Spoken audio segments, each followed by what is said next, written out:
We are live on Tanya Innovations Africa. I must first of all thank all our listeners, the viewers, supporters, different categories of persons that have been looking forward to this show. I hope you've all had a good labor celebrations, which were there on 1st of May. And I hope you all doing well in different sectors of your life. I know that Tanya Innovations spans through the different continents in the world, and we hope you're all doing well. Now, without wasting time, this evening we have a collection of special guests. 2 of them are from the United Kingdom, and 1 is from our sister country in South Africa. Okay, we shall briefly be introducing them, and we say that the theme that we shall move in with is called Towards African Localized Investment Partnerships in Renewable Energy and Waste Management. Okay. Otherwise, before we even begin, I want to request those who have not subscribed to our platform to please do so, and to also let you know that we shall have this video recording available to you. To those that had already shown interest in renewable energy, please tune in. Make sure that you write your questions in the chat, and we shall be able to ask the participants directly. Otherwise, welcome to the show and feel at home at Tanya Innovations Africa. Okay, back to the panelists. Good afternoon, Lord Christopher Moore.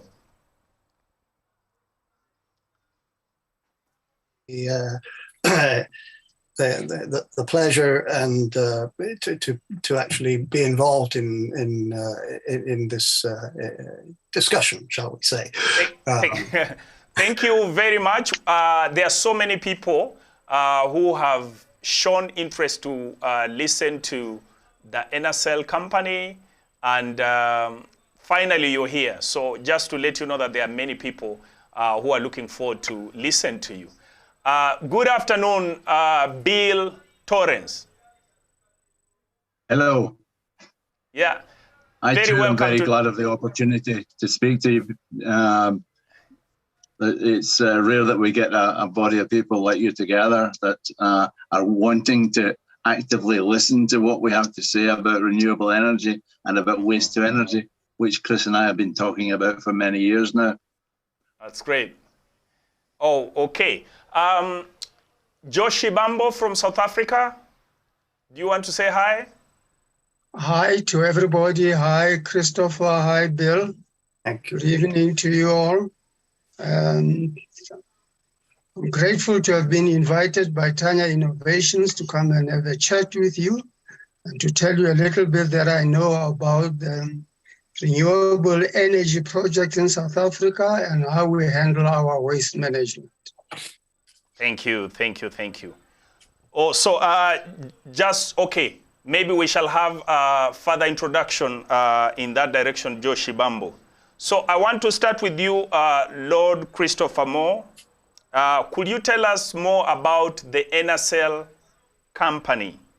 We've read about the NSL Engine Company, and I must say that is quite profound work that you people have done. But can we have a chance to tell us about the NSL Engine Company UK? Well, I suppose it started 12 years ago now, more or less. The company itself was driven by the questions that Bill and I and some other colleagues of ours, we were very interested in the waste to energy sector, but at a time when everybody thought that the only thing that you could do with waste was just to put it into an incinerator and hope that it all mashed up and it was going to be fine.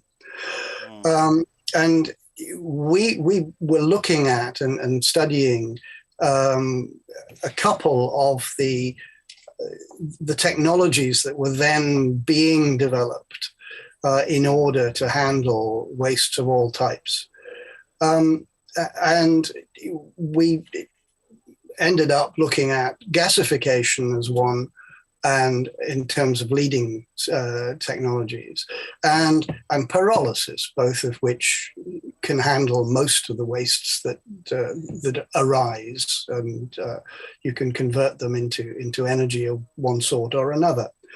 And what we couldn't understand was why it was that many, in fact, almost every country was completely ignoring the opportunity of using that technology to convert their waste and stop using diesel, et cetera, et cetera. And I'm sure we'll touch on that a little bit later as well. And the answer that we got from most of the technology developers was, look, there's nothing wrong with the technology. It works. It's proven. It's been going around, charcoal. How do you think that works? It's only been going for the last 5,000 years and so on. So don't tell me that it doesn't work. The problem was that, and still is actually, unfortunately, is that none of the gas and diesel engine companies, the large corporates, none of them produced an engine that could run on the very low calorific value that most of the waste process delivers as a fuel. And please, you'll have to forgive me because I'm an ex-banker and not an engineer. So this is why soon as Bill starts talking about his stuff and the detail, I run away because I don't know what it's all about. However, from a commercial structure, I couldn't believe why people were not prepared to get involved in it. And the long and the short of it tended to be that none of the major companies were interested in spending the time to develop something that their equipment didn't require, because they were not interested, and still aren't interested really in the waste management side of things. So we were in the process of trying to bring back to life a 100-year plus design of an engine, the Oxford engines, which were usually for maritime use. But we were looking at the sort of 10 and 20 megawatt output plants. And we thought, well, why do we want to build large scale plants when you've got millions, literally, of communities throughout the developing world who don't have access to 24/7 electricity? But the last thing they need is a huge project. What they need is small scale units or packages that will meet the requirements of that community, and hopefully then build on that. And as the community grows, then the ability to develop the conversion of the waste it just amplifies as well. So we need to look at the small end, and then so we, instead of looking forward 100 years, which is what the major project manufacturers have been doing, so that they can send things up into the moon and what have you. We were looking at, well, okay, what do we do in terms of designing an engine that can run on almost nothing in terms of calorific value, and that can deliver as an integrated package throughout the small scale communities, and where we decided was we would not be interested in doing anything that was larger than 10 megawatts. That it had to be modular, so that the community could buy a small project package for generation, and beyond that, then bigger ones. But the fundamentals in terms of our interest in the world at that level, it was and still is that we want to be able to do things with local partners, not build engines in the United Kingdom and then send them halfway around the world. Right. We want to have something that's simple, easy to maintain, but also in terms of the project development side of things, would include the communities, or at small level, government level, ministerial stuff, and would be able to then be rolled out on a cookie cutter basis, because you just have lots and lots of these small ones. And that became a problem and has been an ongoing problem for us. Okay. Because in terms of the project development, the engine technically doesn't require any further design work on it. But in terms of the production or the delivery of projects, which include the processing of the waste, etc., we're talking about maximum, again, round about the sort of $10 million level, maximum. Okay. And speaking as a former banker, I know very well that very, very few banks are interested in getting involved in project development at that level. Right. You're into we don't get out of bed for less than 30 million, 50 million, or 100 million. So, Lord, sorry for interruption. No, go on. You say you're a banker, but on this show, besides talking about the engine business, what was it that you are doing in the banking industry? Can you just tell us briefly about, because the members will want to know, who is Lord Christopher Moore? What were you doing in the banking industry? What is your history there? Just briefly. Well, on the banking side, it was principally a case of trying to structure a financing package that was tailored to the requirements of the project developer themselves, because there is no such thing as a cookie cutter large scale power project. They're all different. Technically, Bill will tell you, but technically there are, significant elements that are all the same. But the problem is that they're in different parts of the world, and every part of the world, from a structured finance loan structure, is going to be different, because every government has a different view as to how much it should put in to provide the funding that's required locally. You've got local industry and developers who can only afford X amount, and therefore we need to look at getting more money to come in, either on loan or investment, and so on and so forth.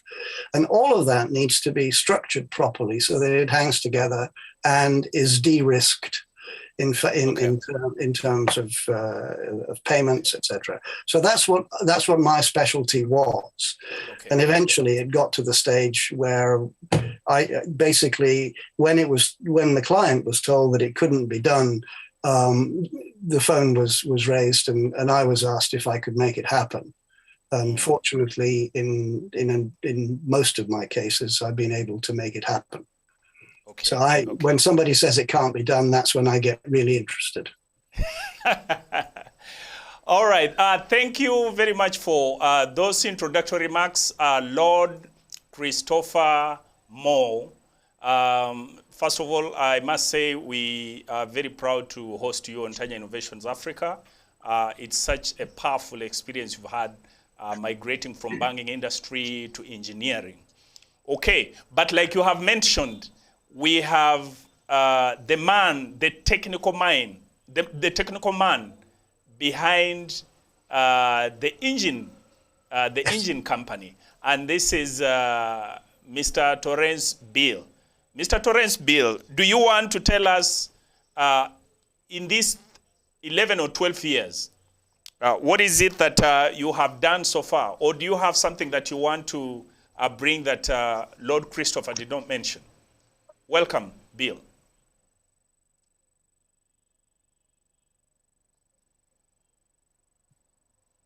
Bill? Yes, Bill, go ahead.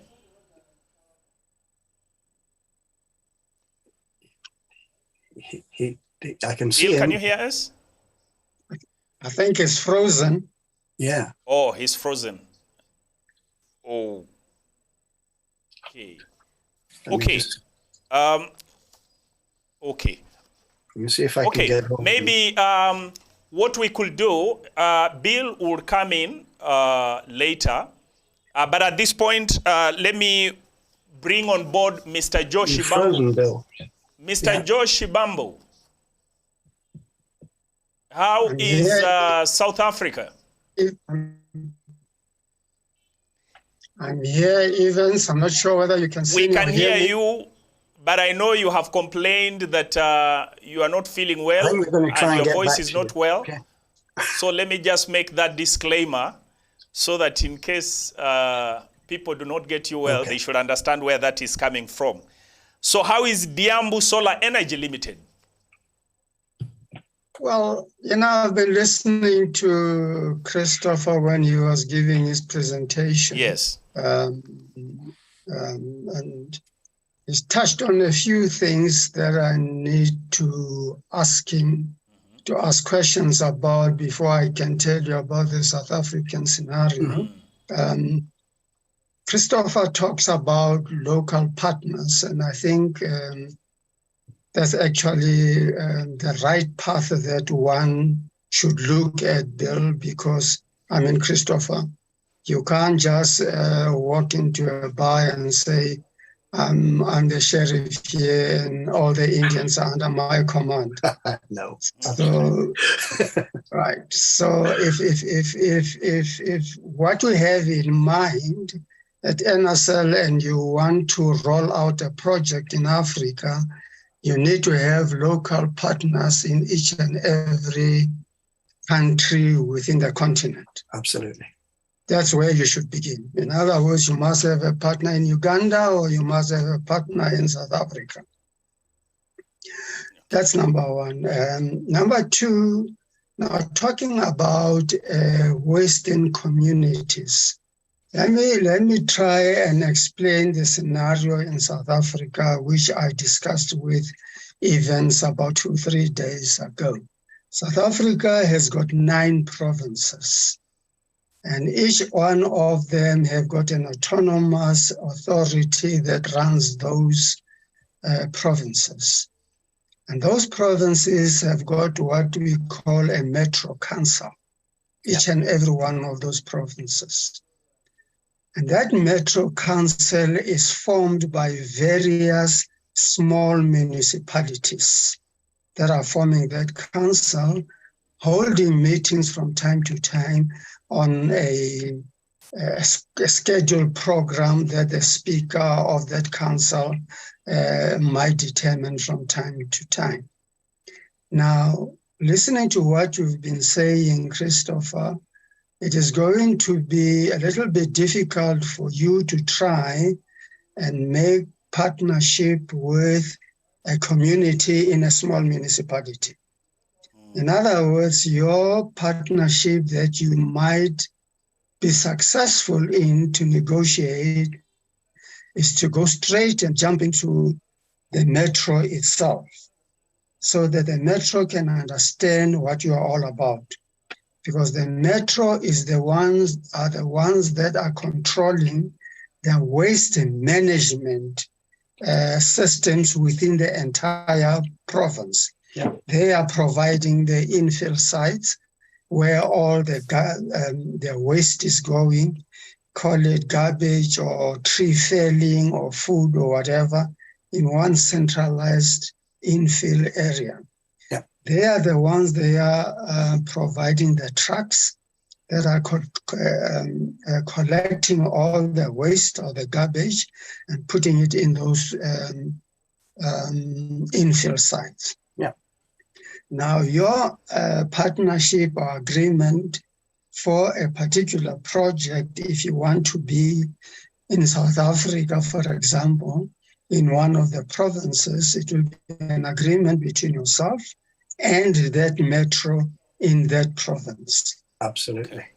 Therefore, it will therefore be between yourselves and the metro to decide as to whether you want to centralize the project into a metro or you want to sort of categorize it to various municipalities. That is going to be a huge administration nightmare that you will have to deal with, because in each metro, you might have about 13 municipalities or maybe 20 municipalities. But that's something that we can discuss in future. Okay. Let me also try and explain what is happening in terms of waste in South Africa. You have what we call SMMEs, those small, medium enterprises, in various municipalities that are collecting garbage or waste. What they therefore do with this waste is they separate the waste into bottles, plastic, paper, tree felling, etc. Mm-hmm. And they therefore then send these garbages that they are collecting to a particular infill site. Mm. And that infill site, therefore, where these small, medium companies are dumping the waste to, are therefore then collected by the major trucks of the metro to one major big infill site. Mm-hmm. So therefore you've got a small infill site and a major infill site that is therefore, that falls under the auspices of the council, which is the Metro Council. You will therefore have to decide, Christopher, as to your negotiations with your South African partner. You want it to be at that small level of a municipality or of a Metro Council. I'd like to park it for now, Evans, if you don't mind, but if there are questions, I'm ready to answer it. But I can also tell you more about the South African scenario when it comes to solar energy. Okay. Thank you. Great. Thank you, Josh Bambo.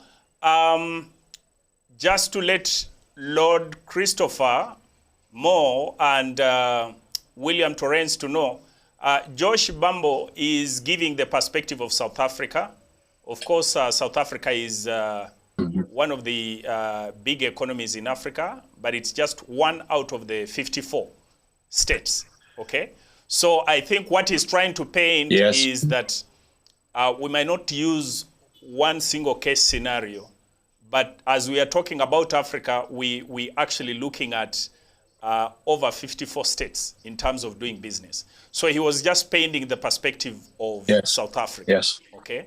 And of course, bearing in mind that he's also involved in renewable energy. He's one of our key contacts in South Africa for Tanya Innovations. And it's part of the reason why we had to bring him on this call, because certainly we shall need him to make inroads in that particular area. Yeah. Okay. Okay. Bill, are you there? Are you now set? I'm back. Yeah. Oh, good. I'm back. Do you I think you just use... I don't think you've got me in video, but you got me in audio. I can hear you, but I cannot see your video. Yeah, we're going to have to live with that. I've got a bandwidth problem with my Wi-Fi. Anyway, as I was saying, we picked up on the 120-year-old design concept, and we've modernized it, miniaturized it to meet the size requirements that's defined by what we saw in the market, the up to 1 megawatt market. And we've designed it for production. One of the things we're working on now is to use ultra-modern methods of manufacture, such as additive manufacturing, 3D printing, to produce some of the key components. This is actually very simple to do with modern technology. Using a robotic arm, you can produce shapes and sizes of material that to suit your requirements virtually anywhere. So we could send technical information to a manufacturer in any location in the world. The other key concept in relation to the engine, Chris touched on this already, is that it's modular. The entire design is modular. So we have 2 sizes of cylinder. Each of those is designed as an individual standalone cylinder, which then can be bolted together to combine up to give us the required size and capacity of machine. So we have a simple design, very robust mechanical design, which is now complete, and the ability to roll out 1, 2, 3, 4, or 5 cylinder applications of the cylinder to give us up to 1 megawatt of output electrically.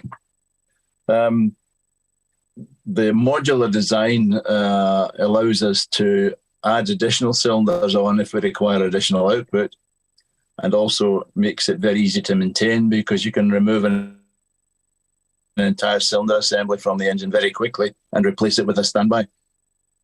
So, if an engine, for whatever reason, requires serious work, maybe it's broken down, maybe it's normal maintenance, we can take a cylinder out at a time in maybe something like 45 minutes to an hour and replace it with another cylinder, reducing downtime. It's designed to be made virtually in any location. The components are all simple castings apart from the cylinder block. And we think that anybody anywhere in the world with an iron foundry can make most of the components. That's basically where we're up to. We have a fully developed design, which we are very confident will give us the required output in accordance with the market demand. Well, basically, we've created a design which can be manufactured anywhere. The idea is to localize as much as possible. We believe in putting the benefits of having something like this into the local community to the maximum extent possible. Therefore, it makes sense to manufacture locally as well. So basic fabrications and castings are within the capability of many companies. So we think we can take it anywhere. Any of your countries in Africa should be able to make it. This might sound slightly ridiculous, but actually we're not particularly interested in doing business in the United Kingdom or indeed Europe. Our focus is on the off-grid and rural electrification market sector. Okay. And so we have been spending a lot of time developing the relationships in places like in ASEAN, for example, Indonesia. We are up to here with potential projects in Indonesia and the Central America and the Caribbean, where there are lots of islands, and the Indian Ocean islands, and you name it, anywhere that has waste and needs electricity. But in addition to that, we've been developing, as I said earlier, and Bill has also followed up on, is the business model that we have is designed not to fit into the West, if I can put it that way. Okay. We want something that can be built locally, ideally with a local partner to make it happen. And if I can just touch on what Joel was saying, about, you need to know who to talk to and what structure to have, and on the commercial side and corporate side, who your partners should be. We're very, very conscious of that, and have lots of experience of dealing with the Philippines and various other parts, which are similar in terms of how things are in South Africa. We won't do business in a country where we do not have a local partner. That's the basic thing for us. And as Bill has said, it's all about delivering to the communities, whatever size the community is, to benefit everybody. It's a win-win. That's the focus. That's our model. And so we will not go into a country without having a local partner who is on the same page as us, if you like. Right. To do that. And so we like to think that, all of the ESG and various other, United Nations boxes that you have to tick to be able to run up your green flag in terms. Everything that we're looking to do, it ticks all of the boxes. Okay, great. So if I can make a summary of what you're saying, is that you are just in the right place.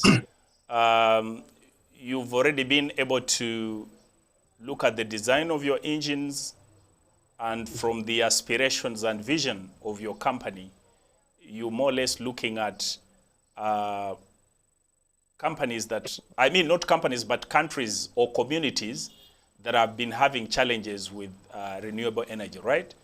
So, yeah. And, okay.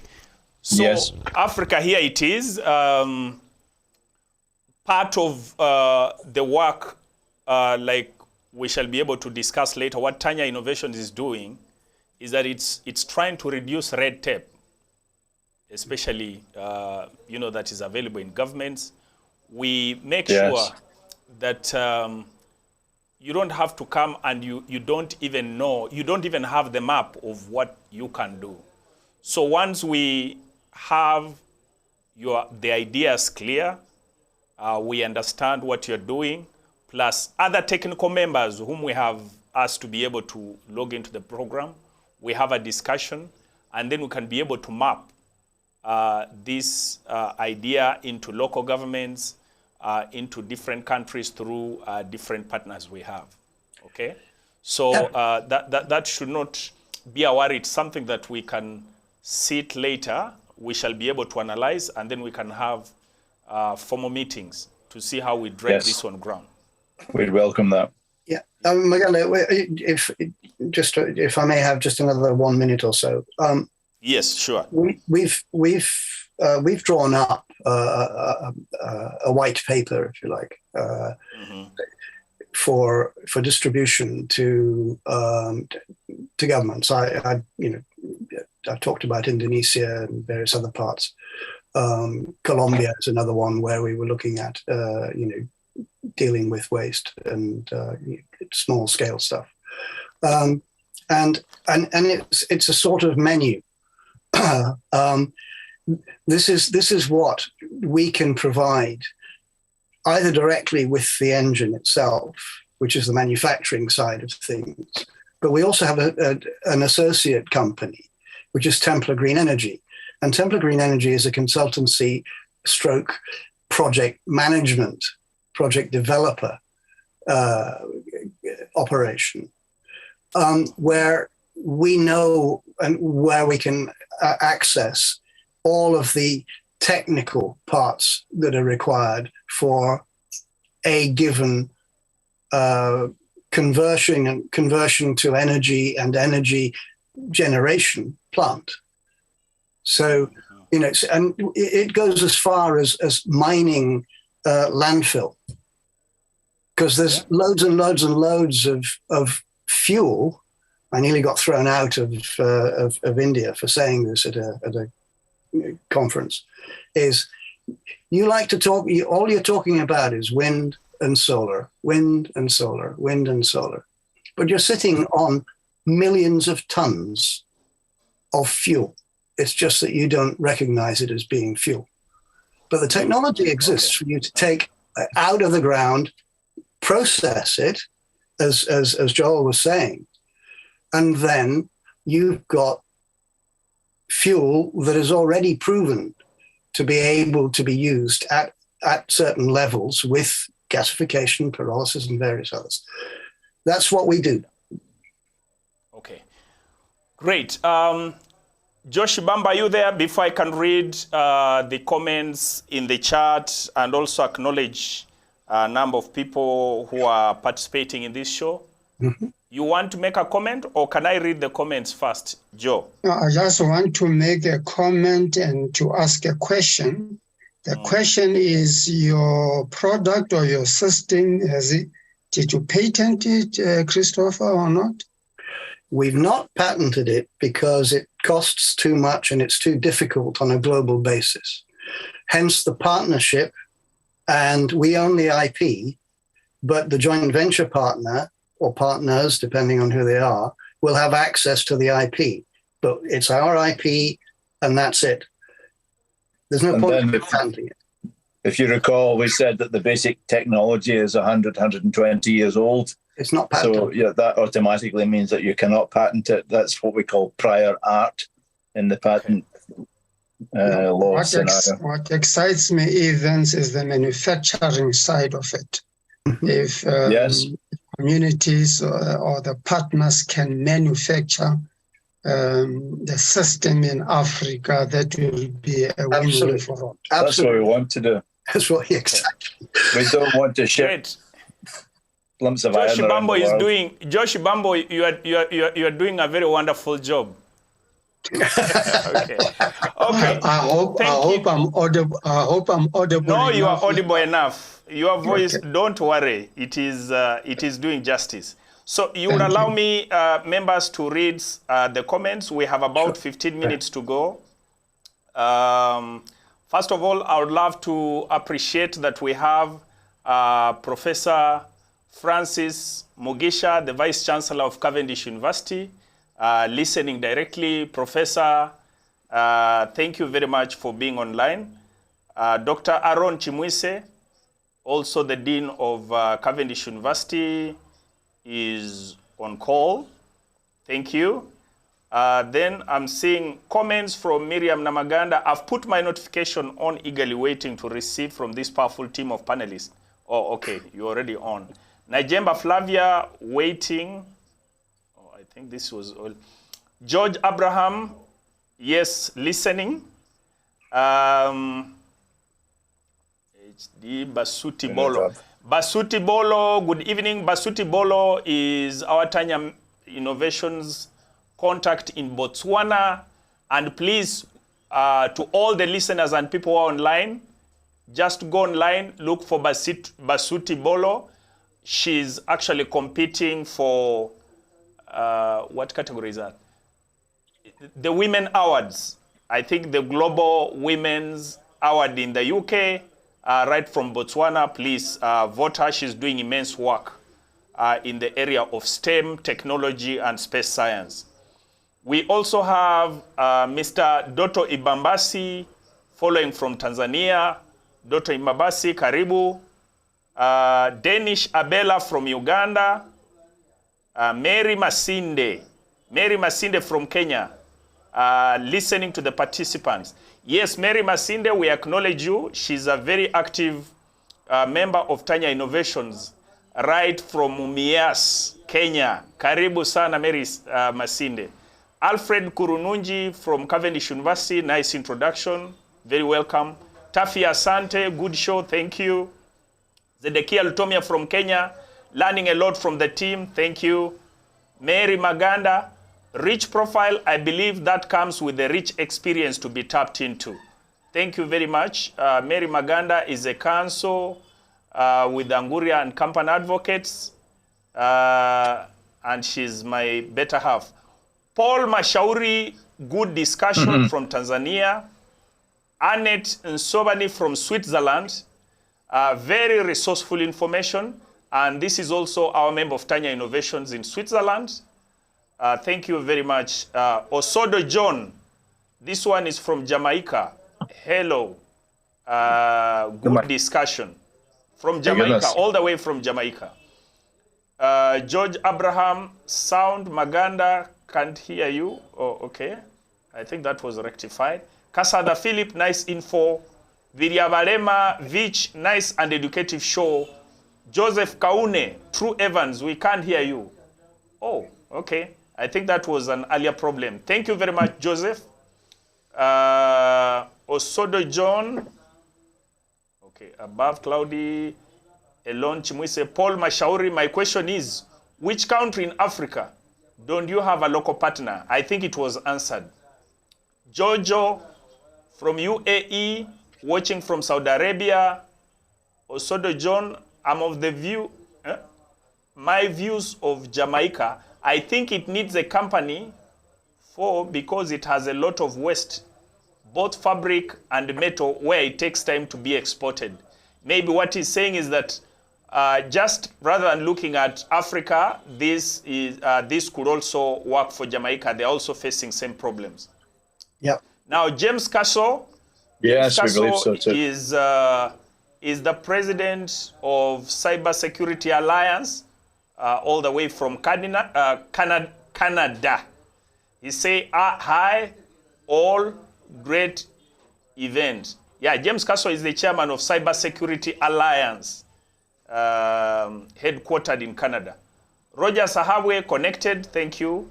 James Castle still watching from Toronto, Canada with Cybersecurity Global Alliance. Yes, James Castle, we always thank you for tuning in and being together with Tanya Innovations.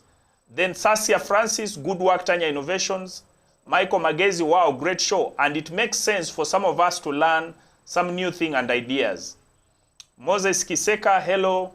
That's a member of Tanya Innovations. James Castle, great work, Maganda, thank you. And finally, Basut Bolo, enjoying the talk. Thank you, our members listening and viewing. We are having, how many? We're having now about 10 minutes to go. We also want to acknowledge Cosset Studio, Kabalagala, the studio of the month. It is one of the great studios whenever you want the best photography, videography, and all those things. Courtesy Mr. Ziwa. Okay? All right. So, members, we literally have about 10 minutes. We'll want to use them as we come to the end of this show. Could we be getting some information that possibly we could have left, but we want to communicate as we summarize or we come to the end of this event? Well, do you, Josh Bambo, do you want to go? Or can I still have the order of Lord Christopher, Bill, and then you? Yes, I think you can start with Christopher. Okay. Christopher, you already set the pace. Please go on. Well, I mean, you know, I hope that the message that we were giving is that if every small community, large community, small company, it all fits together. The fundamentals are, as I've outlined, I've yet to come across a country, even in the West, where they don't have a problem with their waste management, their ability to have 24/7 electricity at cheap rate, if you like. Everything that we try to do with our engine and with Templar Green Energy, which is the project development side, is focused on we don't want. I think one of the things that I get tired of saying is, will you stop using diesel? You're probably sitting right next to the ability of being able to generate or to grow your own fuel. How do you do that? If you can grow bamboo, you will never have to use diesel again. If you've got biomass, you can convert that into all kinds of things, not just to use it as a direct fuel, but you can actually use it to produce, for example, bioethanol, which everything that comes out of the process is green as far as the markets are concerned. And we haven't talked about carbon credits because we never include that in our financial structuring.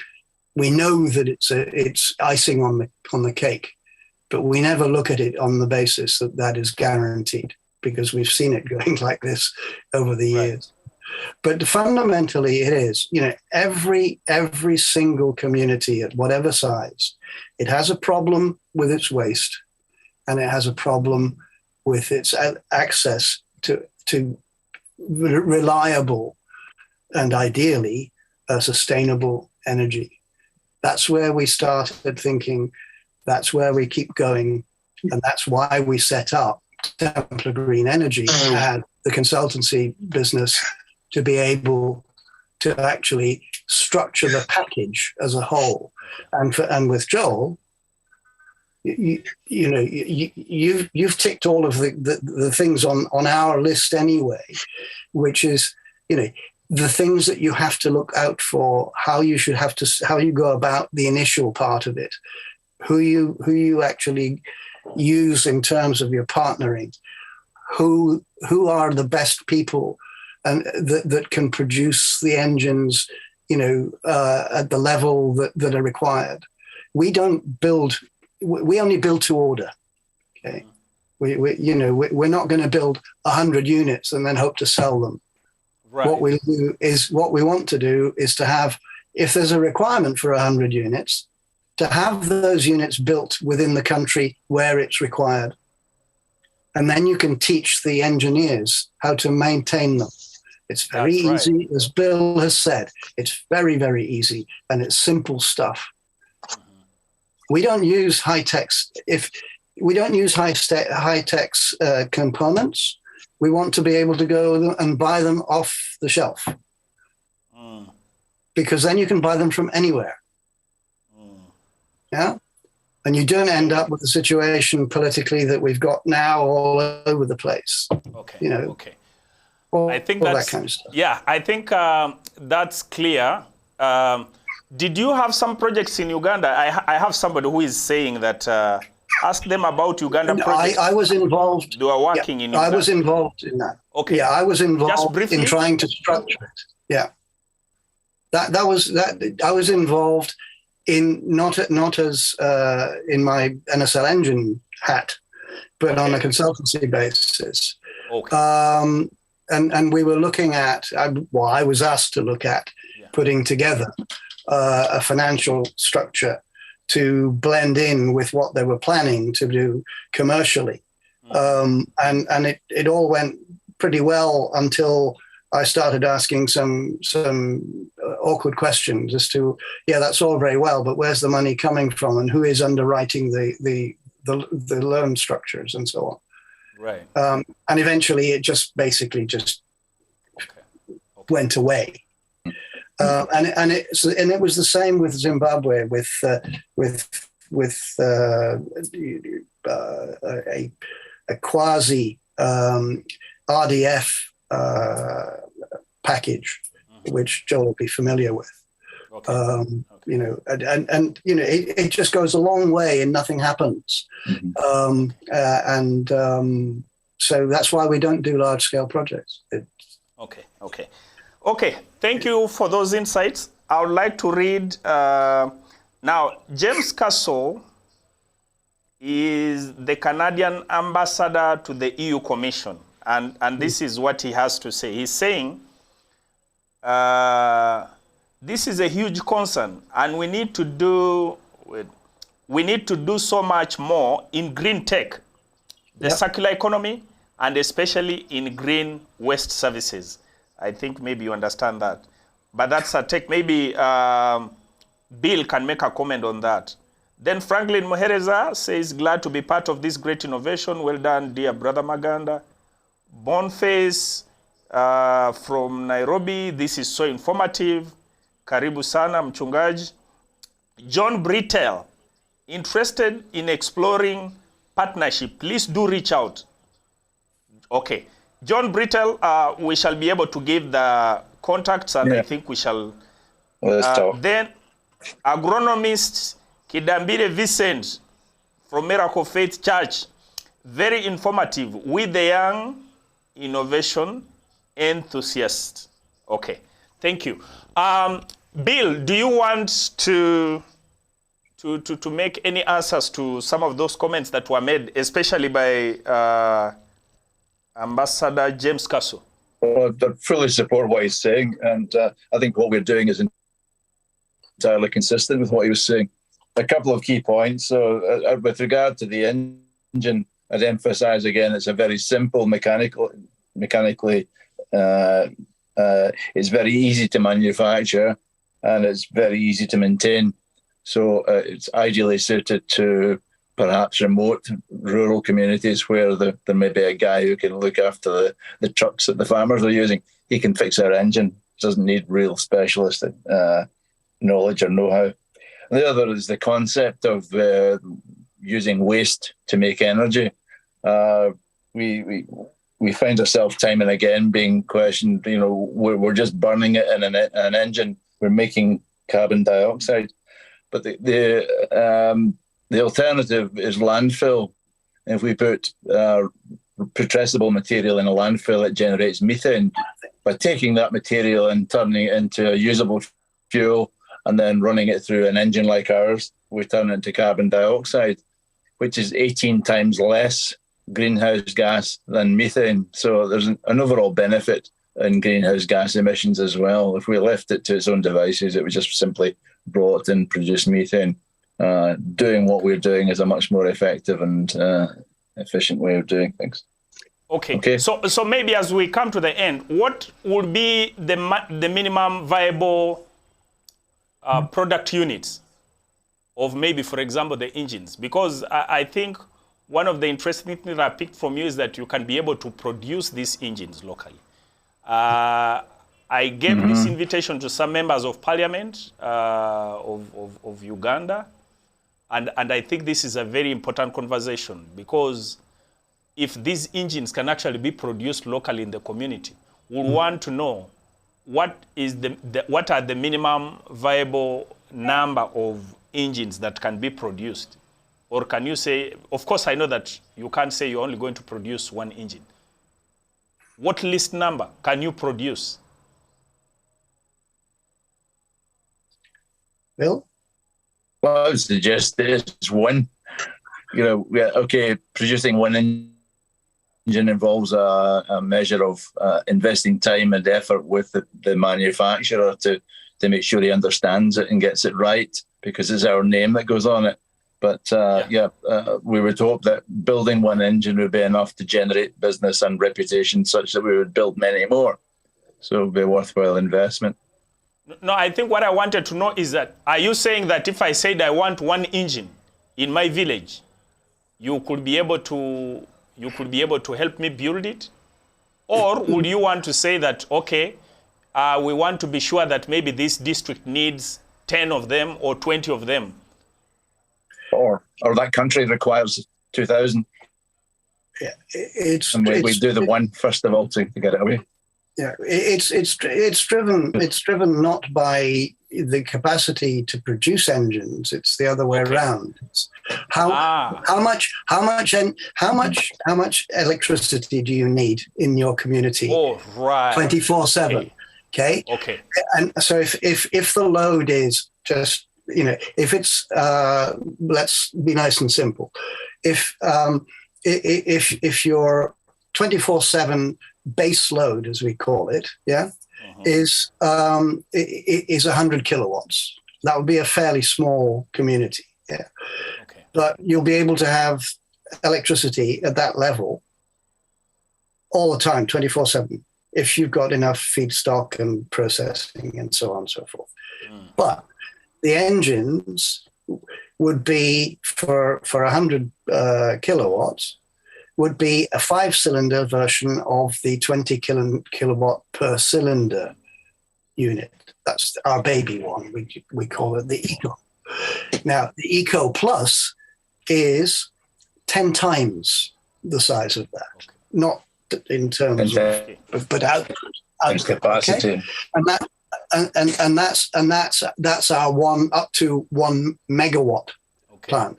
But as Bill was saying, in terms of the design and the structure, is that because each cylinder is effectively each cylinder unit is effectively its own engine.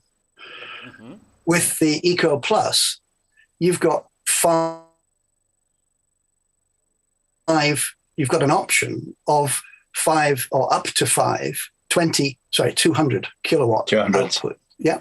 And so you can start, and this is one of the points that I was making earlier, is you can start with a requirement of, let's say, 500 kilowatts. That would be, you need 500 kilowatts all the time, every day, and so on. That's fine, no problem. That's 3 of our large-scale cylinders. Nominally that would be 600, but let's just, because it's 500. Run it at 5.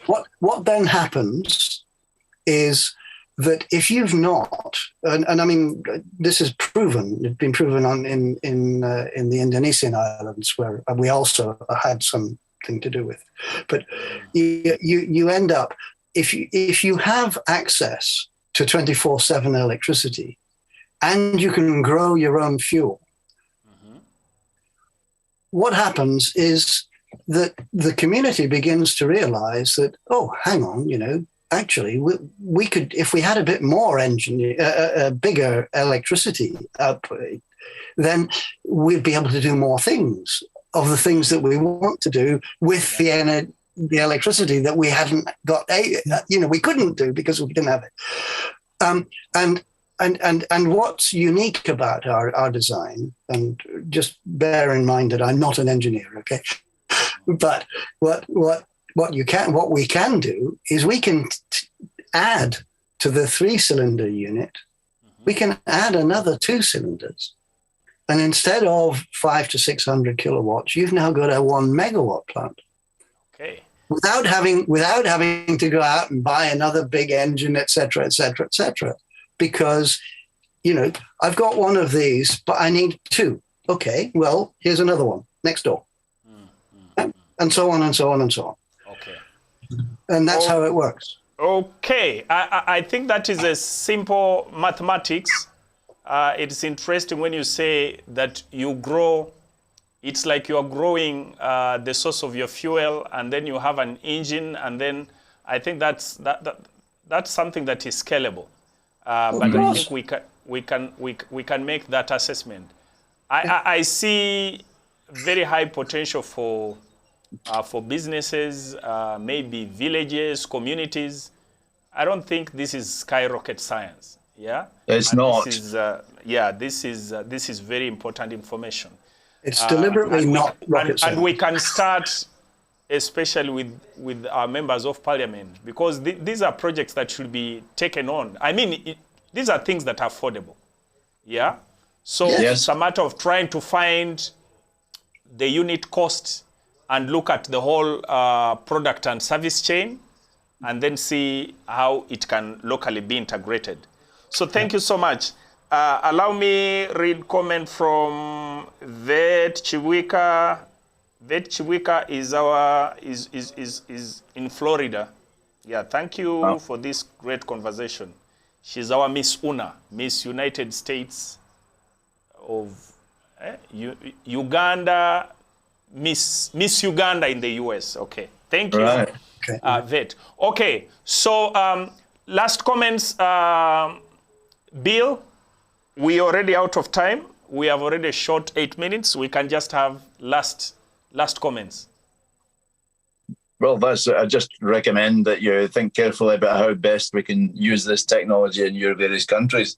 Yes. I've been in Uganda, I've been in Kenya, I've been in many West African countries. So I know that there is a great opportunity for what we're doing to be rolled out and implemented to everybody's advantage in your countries.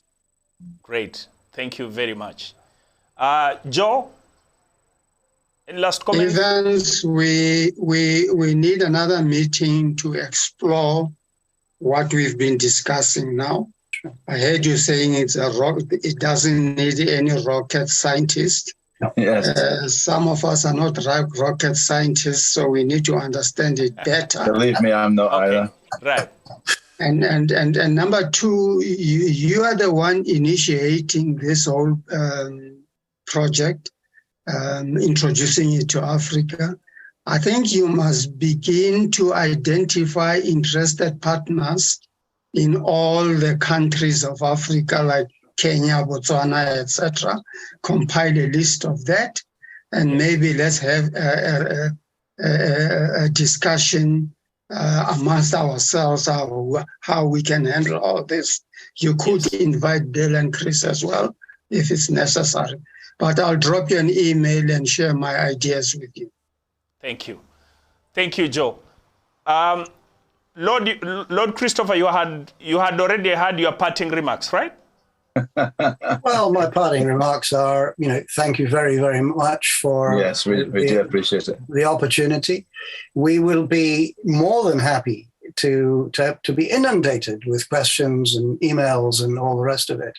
Just bear in mind that it's not just the engine, but it's the package that delivers the whole thing. That's right.